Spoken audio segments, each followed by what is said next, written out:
രാവിലത്തെ ജോലിയൊക്കെ ഒതുക്കിയിട്ട് വേഗം മാർക്കറ്റിൽ പോയി മീനൊക്കെ വാങ്ങിയിട്ട് വന്നിട്ടുണ്ട്. ഇതൊക്കെ കഴുകി ഒന്ന് ഫ്രിഡ്ജിൽ കയറ്റിയാലേ ഇനി ഇന്നത്തെ പരിപാടി ഒന്ന് സെറ്റ് ആകത്തുള്ളൂ. ഈ പരിപാടി കഴിഞ്ഞാൽ എൻ്റെ പകുതി ജോലി തീർന്നു കേട്ടോ.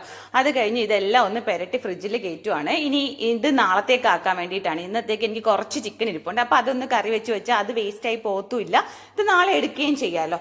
അത് കഴിഞ്ഞിട്ട് ഞാൻ ഫ്രിഡ്ജ് തുറന്ന് നോക്കിയപ്പോഴത്തേക്കും ഉണ്ടല്ലോ നമ്മുടെ അല്ലുക്കുട്ടൻ്റെ ഒരു ഡയറി മിൽക്ക് ഇരിക്കുന്നു. അപ്പോൾ അത് കാണാതെ ഞാൻ കുറച്ചെടുത്ത് കഴിക്കണം. അവൻ അറിഞ്ഞ് എന്നെ കൊല്ലും. അത് കഴിഞ്ഞ് ഞാൻ ഉള്ളി പരിപാടിയിലേക്ക് പോയി. എനിക്കിങ്ങനെ ഉള്ളി അരിയുമ്പോൾ ഇങ്ങനെ കണ്ണ് എരിഞ്ഞുകൊണ്ടിരിക്കും. അപ്പോൾ ഞാൻ ഉള്ളി അരിയലും കണ്ണ് കഴുകലും ഒരുമിച്ച് നടത്തും കേട്ടോ. അത് കഴിഞ്ഞ് ഞാൻ ഗ്യാസിൽ ചെന്ന് നോക്കിയപ്പോഴത്തെ ഉണ്ടല്ലോ പുക നമ്മുടെ ഇങ്ങനെ ആവി വരുന്നില്ല. നോക്കിയപ്പോഴാണ് മനസ്സിലായത് ഗ്യാസ് തീർന്നു പോയി. പിന്നെ എൻ്റെ പരിപാടി ഇരട്ടി പരിപാടിയായി. ഇനി ഇതെല്ലാം ഞാൻ മാറ്റിയെടുക്കണ്ടേ. അതെനിക്ക് കുറച്ച് കഷ്ടപ്പെടുന്ന പണിയാണ്. പിന്നെ ഞാൻ അത് ഒരുവിധം ഒന്ന് ചെയ്തെത്തിയപ്പോഴത്തേക്ക് തന്നെ അതിൻ്റെ ഇടയിൽ കൂടെ ഞാൻ കിച്ചണും എല്ലാം അങ്ങ് ക്ലീൻ ചെയ്തു. എനിക്ക് കിച്ചൺ ഇങ്ങനെ കിടക്കുമ്പോൾ തന്നെ മനസ്സിനൊരു പകുതി സമാധാനമാണ്. ആ സമയം കൊണ്ട് നമ്മൾ ചിക്കൻ കറി ഇവിടെ സൂപ്പറായി റെഡി ആയിട്ടുണ്ട്.